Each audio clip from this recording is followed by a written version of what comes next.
Hello there, humans, hippies, earthlings, whoever you are, wherever you are, whatever you're doing, and whoever you're lucky enough indeed to be doing it too. I'm back, baby. Back! Welcome back to the channel. This is my first video of 2019. I'm on red hot, raving, and raring to go. Ready to get up, and get down. Basically today we're going to be having a look at the T-22. This is the tier 10 medium that popped into the game while I was away on holidays. I did get a chance to take it for a spin though, and I got some pretty fast forming ideas on it from that. And there's some stuff that I really want to talk about, namely the armor profile, which I'm going to kick off first. I want to briefly touch on the mechanism for getting this. It took me hundreds of thousands of gold to get the tank, Wargaming's gold. I used all the gold on the press account, and look, it's just silly. It's just bloody silly. I don't like it at all. I don't like these long-winded affairs to get a hold of tanks that feels overly complex and just a little bit annoying. But for all that, the tank is in the game, and whether or not you like the mechanism that delivers it, I don't, but there it is. You need to know about the vehicle and what it does and how it works and how you can hurt it. So let's go. The crazy thing about this tank is the armor is actually really, really good. It reminds me the most of a T-22A's turret, old school turret, the turret that was nearly impenetrable. You can see there's in excess of 300 millimeters all over the place. And 312 is really kind of where it's going as low as possible. There's a buggy area just near the top, not buggy, it's just a, you know, you got a couple of 224, 186 millimeter areas there, and the gun itself has 6 degrees of gun depression. So it's very much like a 62A's turret, old school 62A's turret with an Object 140's gun depression. And that's not a surprise because it's running a 310 alpha gun, which is, it feels very, very Russian. The pike nose and stuff is a little less fantastic, but if you angle it up ever so slightly and get that gun at 6 degrees of gun depression, you can actually get auto bounce zones, which are lovely. The lower pike is just an easy pen, but you can wiggle it backwards and forwards, side to side, and it will turn the opposite pike nose to the direction that the target is facing you. So, you know, that's the flat area there, which is 196, but the other area becomes an auto bounce, and you can occasionally get bounces like that, and you can see those in the gameplay. And the sides are, you know, they're wafer thin. You're looking at 144 millimeters, 148 millimeters, and your ass is a paltry 126. So anywhere apart from direct frontal is going to be nasty, but for all that, armor profile's outstanding for a tank with this much get up and go. Now, it's no coincidence that I'm going to compare this tank to the two Russians, the 62A and the Object 140, because it is a USSR tier 10 medium tank. That's what it's listed as. But I mean, it's a special wargaming tank, like it's like the M60 or something like that. It's really, really hard to get a hold of. The thing is, it is very much like a premium version of those tanks, as in it has a lot of the bells and whistles and certainly has a very playable feel to it. I don't believe it's quite as good as those tanks, but it's really good, and in specific situations it's even better. It has just about the same damage per minute numbers, 3500, 3590. Those are the two figures, the 3500 being the lower one, and that's the T-22, but it's like, you know, 0.25%. It's tiny, or 1/3%. It's nothing. Its mobility is good, but the hidden stats are very premium stylish. Like the premium variants of in-game tech tree tanks tend to be a little less fantastic on the soft stats, the stats you can't see. Like, for instance, if you were looking at this, the terrain resistance stats are well under those of the 140 and the 62A. This tank has a engine that has more horsepower. It has the same top speed as an Object 140, but the terrain resistance numbers are just not nearly as good. So you've got the lower numbers, the better for terrain resistance. So in game you have 3 types of terrain. You have soft, medium, and hard. Hard terrain is your best, and that's where you've got 0.6 for the Object 140 as a coefficient. For the T-22 medium, you've got 1, okay?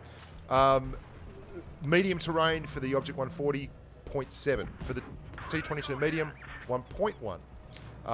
Super soft terrain like sand, mud, that kind of stuff. Object 140, flat 1 for the T-22 medium, 1.5.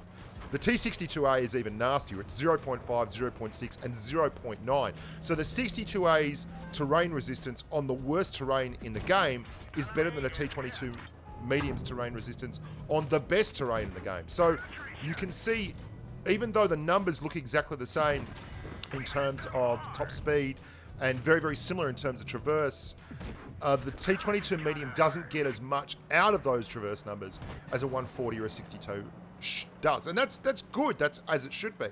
Where it excels is that armor profile. The hull down ability of this tank is very much like a WZ series, the Chinese mediums that have outstanding turret armor. But it also has that wonderful, wonderful Russian medium DPM number, like the high mid-3s rather, which is just flat out nasty. And you can see when you do get it in one of these situations where you can go hull down, it gets an awful lot of bounces. I mean, it really does.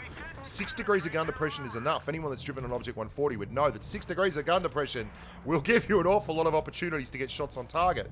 The gun itself is better than a 140's gun in terms of pure, flat-out dispersion. But this is another one where those hidden stats come into play. People don't realise this. The T-22 medium's shell velocity is just arse. It's got an APCR shell, which is generally a much faster shell velocity, but the Russian mediums are all jinked up on this.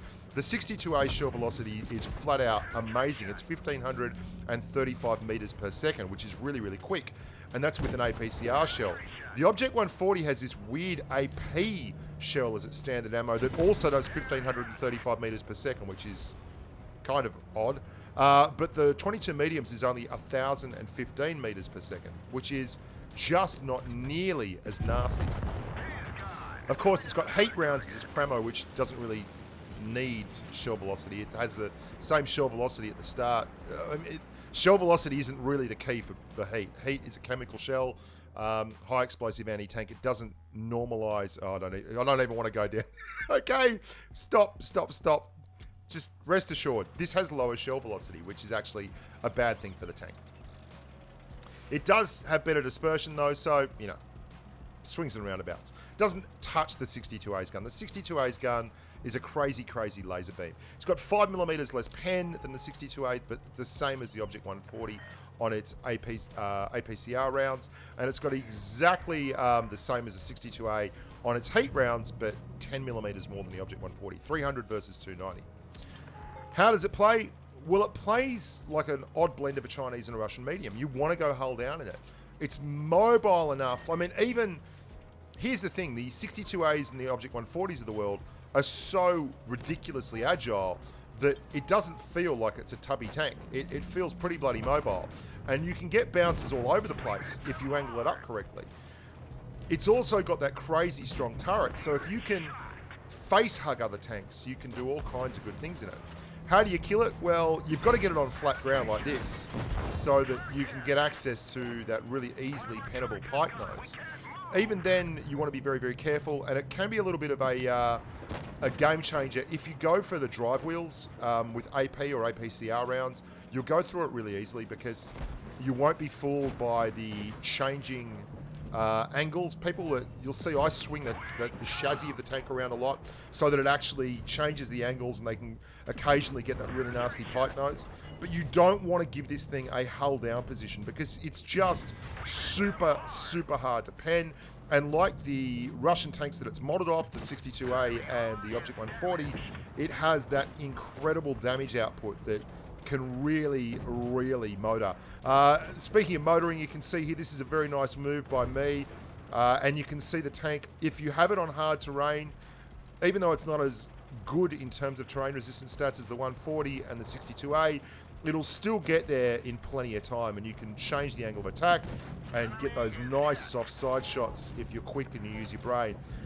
Dropping the adrenalines, and we're getting stuck into this IS-7, and you can see the mobility is just Jim Dandy for what the job requires. Still, it's not a tank that'll take over a 62A or a 140, but it is a tank that I think competes with them, and in some situations, obviously, is even better. And if you know how you drive a Russian medium, well, you're going to absolutely shine in this thing. It was a crappy tank to get a hold of, though. The game mechanism to get a hold of it was just silly. I don't know why they don't simplify the process and just make it an easier, more accessible thing for all concerned. But for all of that, it was a tank that I really enjoyed driving, and it was very, very influential in the games that I got into with it. I'm Bushka. Thanks for having a little, bit of understanding while I had a rest over the holiday period while we went to Europe and all points beyond. And I really look forward to getting stuck in this week, back into the old work routine. We're going to be doing a stream on Wednesday European time, Wednesday night, and Thursday NA time this week. So I'll be getting the patrons into that. If you haven't joined Patreon, we had a bunch of new people join up over the holidays. Thanks for everyone who's supporting the channel. Without you, the lights wouldn't be on, and I certainly wouldn't still be doing tank videos all these years later. So rock and roll, humans. Look forward to seeing you out there, and as always, stay safe on the battlefield. Bye for now.